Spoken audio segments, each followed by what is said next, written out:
আসসালামু আলাইকুম। আমি চম্পা। নরম নরম সয়াবিন, ঘন মশলাদার কারি আর ঘরোয়া মশলার অসাধারণ সংমিশ্রণে তৈরি এই সয়াবিন কারি খেতে এতটাই সুস্বাদু যে একবার খেলে বারবার খেতে মন চাইবে। চলুন তাহলে শুরু করা যাক আজকের রেসিপি। আমি নিয়েছি 200 সয়াবিন, একটা ক্যাপসিকাম, একটা টমেটো আর হাফ বাটি টক দই। এবার আমি ক্যাপসিকাম আর টমেটোটা ছোট ছোট করে কেটে নিয়েছি। এদিকে চাপিয়ে দিয়েছি গ্যাসে কড়াইয়ের মধ্যে দিয়ে দিয়েছি পরিমাণ মতন পানিতে দিয়ে দিলাম সয়াবিনগুলো আর দিয়ে দিলাম 1 চামচ হলুদ আর 1 চামচ নুন। 2-4 বার নাড়াচাড়া করে কিছুক্ষণের জন্য ঢাকা দিয়ে দিলাম সেদ্ধ করার জন্য। কিছুক্ষণ পর যখন আমি ফিরে এলাম দেখলাম আমার সয়াবিনগুলো সেদ্ধ হয়ে গেছে। এবার আমি সয়াবিনগুলো ছেঁকে তুলে নিয়ে একটা জায়গার মধ্যে রেখে দিলাম।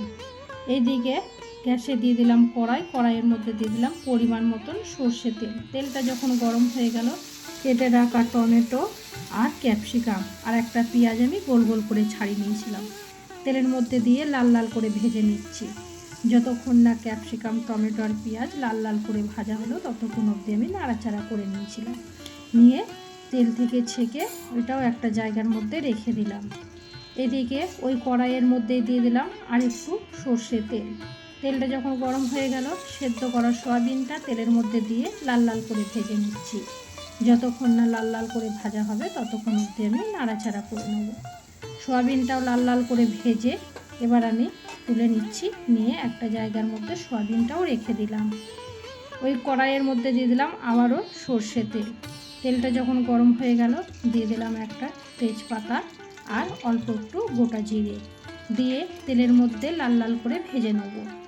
এবার দিয়ে দিলাম একটা পেঁয়াজ আমি ছোট ছোট করে কুচিয়ে নিয়েছিলাম। কুচানো পেঁয়াজটাও তেলের মধ্যে দিয়ে আমি লাল লাল করে ভেজে নেব। যতক্ষণ না পেঁয়াজটা লাল লাল হবে ততক্ষণ অবধি আমি নাড়াচাড়া করে নিয়েছি। আর দিয়ে দিলাম এখানে স্বাদ মতন নুনটা দিয়ে আবারও নাড়াচাড়া করে নিলাম। আর দিয়ে দিলাম এখানে 2 চামচ আদা রসুন বাটাটাও পেঁয়াজের সাথে দিয়ে ভালোভাবে কষিয়ে নেব। যতক্ষণ না আদা রসুন বাটার গন্ধ যাবে ততক্ষণ অবধি আমি নাড়াচাড়া করে নেব।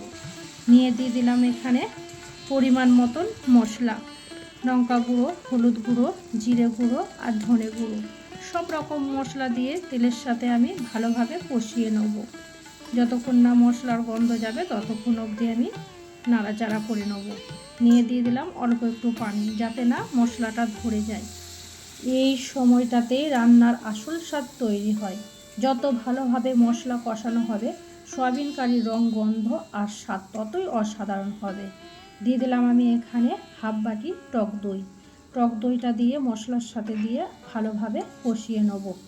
যতক্ষণ না টক দইয়ের গন্ধ যাবে ততক্ষণ অবধি আমি এখানে কষিয়ে নিয়েছি। দেখুন মশলা থেকে ধীরে ধীরে তেল ছাড়তে শুরু করেছে। ঢাকা দিয়ে দিলাম কিছুক্ষণের জন্য। কিছুক্ষণ পর যখন আমি ফিরে এলাম আর কি সুন্দর রং চলে এসেছে। এই অবস্থায় মশলার কাঁচা গন্ধ পুরোপুরি চলে যায়।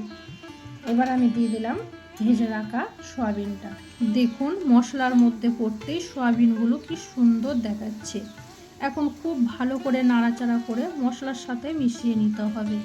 এবার দিয়ে দিলাম আমি ভেজে রাখা ক্যাপসিকাম, পেঁয়াজ আর টমেটো দিয়ে ভালোভাবে আমি কষিয়ে নিচ্ছি যাতে প্রতিটা সয়াবিনের মধ্যে মশলার স্বাদ সুন্দরভাবে ঢুকে যায়।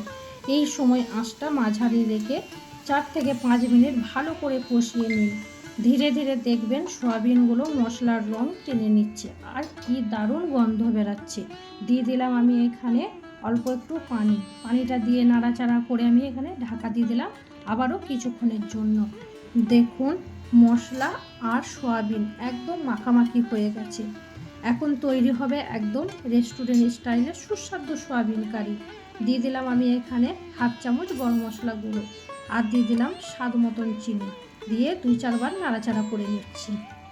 দেখতেই পাচ্ছেন আমাদের দারুণ মশলাদার সয়াবিন কারি একদম তৈরি হয়ে গেছে। ঘন ঝোল, সুন্দর কষানো মশলা আর নরম নরম সয়াবিন সব মিলিয়ে এই রেসিপি স্বাদ সত্যিই অসাধারণ। গরম গরম ভাত, রুটি বা পরোটার সাথে এই সয়াবিন কারি খেতে একদম জমে যাবে। কম খরচে সহজ উপকরণে এমন সুস্বাদু একটা রেসিপি যে কেউ খুব সহজেই বাড়িতে বানিয়ে নিতে পারবেন।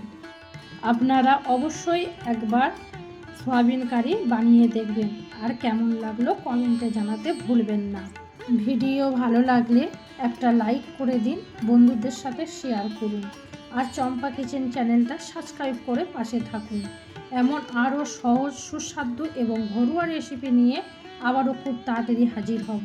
ততদিন পর্যন্ত সবাই ভালো থাকুন, সুস্থ থাকুন। চম্পা কিচেনের পক্ষ থেকে সবাইকে অনেক ভালোবাসা ও শুভেচ্ছা রইল। আল্লাহ হাফেজ।